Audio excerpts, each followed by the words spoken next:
साथियों, एक और नए वीडियो में जो कि आप देख रहे हो HSC mining surface project awareness channel पर। आज का जो टॉपिक है हमारा hand tool safety for civil construction work में आज का टॉपिक है हमारा कंक्रीट वाइब्रेटर। तो जानते हैं साथियों कि कंक्रीट वाइब्रेटर क्या होता है। तो एक कंक्रीट वाइब्रेटर मूल रूप से वैसा ही होता है जैसा यह दिखाई देता है। गीले कंक्रीट में कंपन पैदा करने के लिए एक यांत्रिक उपकरण के रूप में उपयोग किया जाता है। आमतौर पर इसके एक छोर पर मोटर लगी होती है जिसे आप पकड़ते हैं, या यह बड़ी मशीन या मोटर भी हो सकती है और फ्लोर या जमीन पर रखी रहती है तथा कुछ लंबाई यह लंबी भी हो सकती है। इसके कंपन के कारण आंतरिक घर्षण कम हो जाता है। इससे आप कंक्रीट मिश्रण को आसानी से इसके शेप के अनुसार एडजस्ट कर सकते हैं तथा इससे यह भी सुनिश्चित हो जाता है कि हर छोटे कोने में पर्याप्त कंक्रीट पहुंच जाए और जो खाली जगह बची हुई होती है वो आसानी से खत्म हो जाए। इसके अलावा वाइब्रेटर और मिक्सिंग एलिमेंट्स की सहायता से हवा के बुलबुले को भी बाहर निकलने में मदद करता है। तो अब जानते हैं साथियों कंक्रीट वाइब्रेटर के प्रकार। टाइप्स ऑफ वाइब्रेटर में सबसे पहला आ गया है नीडल वाइब्रेटर। नीडल वाइब्रेटर एक होज के थ्रू इसके नीडल सुई के समान मुंह को कंक्रीट या सीमेंट के गोल के अंदर डाला जाता है, जिससे कि कंक्रीट के अंदर से ठोस तरह और कंक्रीट के अंदर से ठोस सॉलिड रूप से व्यवस्थित करने के लिए उसके अंदर हवा और अतिरिक्त पानी को हटाने के लिए इस नीडल वाइब्रेटर का यूज किया जाता है। सेकंड है साथियों shutter vibrator for large concrete structure with prefab form work. यह बेस प्लेट के साथ आता है। इसका उपयोग ताजी डाली गई नींव के कॉम्पैक्ट सतह को मजबूत करने के लिए किया जाता है और साथ ही साथ बड़े बड़े बेचिंग प्लांटों में जो होपर में जो मटेरियल के चिपक जाने पर इन वाइब्रेटर का उपयोग उन चिपके हुए मटेरियल को आसानी से छुड़ाने के लिए किया जाता है। अब आता है साथियों third surface vibrator. Surface vibrator का मतलब होता है जो सीधा, जो आमतौर पर एक सीधे भाषा में अपन कहे तो जो सीधा फ्लोर और स्लैब को संतुलित करने और उनकी ऊपरी सतह को व्यवस्थित करने के लिए उसके ऊपर स्लैब या जो फ्लोर है उसके ऊपर डायरेक्टली उसको वाइब्रेट किया जाता है ताकि वो एक संतुलित और उसके शेप के आकार में वह फ्लोर आ जाए। तो जानते हैं साथियों कि कंक्रीट वाइब्रेटर का यूज करते समय अपने को क्या करना चाहिए और क्या नहीं करना चाहिए जानते हैं।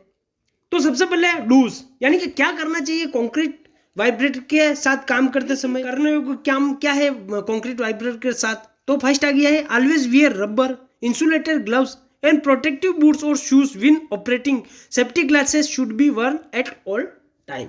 यानी कि जो कंक्रीट वाइब्रेटर का उपयोग करते समय या उसको ऑपरेट करते समय हमेशा रबर इंसुलेटेड दस्ताने और सुरक्षात्मक जूते या जूते पहने और सुरक्षा चश्मा हर समय पहनना चाहिए।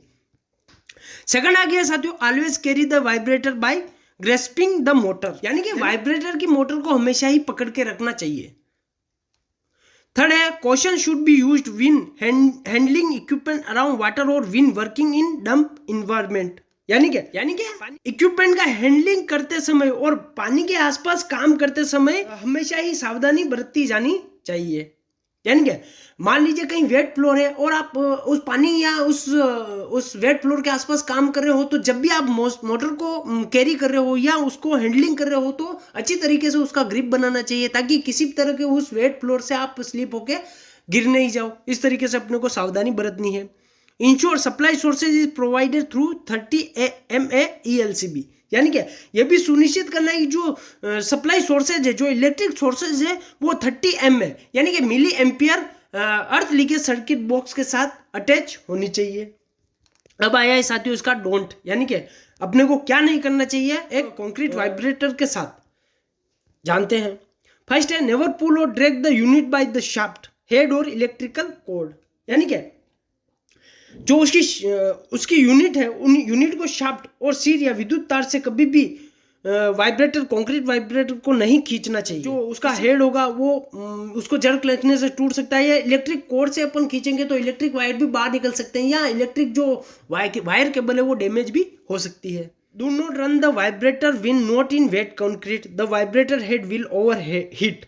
The vibrator should be kept moving in an up and down motion. यानी कि जब गीले कंक्रीट ना हो तो वाइब्रेटर को नहीं चलाना चाहिए। अगर वाइब्रेटर को चलाया गया तो वाइब्रेटर का जो मुंह है वो ज्यादा गर्म हो जाएगा, जिससे कि वाइब्रेटर या किसी तरह का कोई भी नुकसान हो सकता है।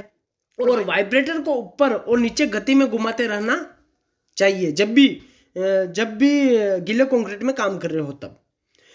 थर्ड है do not use if cord is damaged और फ्राइड, यानी कि यदि तार क्षतिग्रस्त या डैमेज या घिसा हुआ है तो उसका उपयोग नहीं करना चाहिए वाइब्रेटर का जब तक कि उसको वापस सही नहीं कर दिया जाए तब तक। Fourth, do not allow any person to play with a concrete vibrator. If the person receiving this handout will not be the user of the equipment, forward this instruction to the operator. यानी क्या, किसी भी व्यक्ति को concrete vibrator से ना तो खेलने की अनुमति देना चाहिए, ना ही उसको उपयोग करने की या ऑपरेट करने की अनुमति देना चाहिए। यदि किसी कारणवश कोई कॉन्क्रीट वाइब्रेटर को किसी रैंडम पर्सन के साथ हैंड ओवर किया जा रहा है तो वह ना तो उसका यूज करेगा, ना ही उस उपकरण का यूज करेगा, ना ही उस उपकरण का वह ऑपरेट करेगा, और वह उस इंस्ट्रक्शंस को अपने ऑपरेटर के साथ फॉरवर्ड करेगा। तो साथियों, आज अपन ने इस वीडियो के माध्यम से जाना है कि कितने प्रकार के वाइब्रेटर का यूज कंस्ट्रक्शन और सिविल लाइन में किया जाता है, और क्या क्या जब भी कंक्रीट वाइब्रेटर का यूज किया जाता है तो क्या करना चाहिए, क्या नहीं करना चाहिए, ये अपन ने इस वीडियो के माध्यम से जाना है। तो होपफुली आपको ये वीडियो अच्छा लगा होगा। तो आज के लिए इतना ही साथियों, मिलते हैं नेक्स्ट टॉपिक में, तब तक के लिए थैंक्स फॉर वॉचिंग।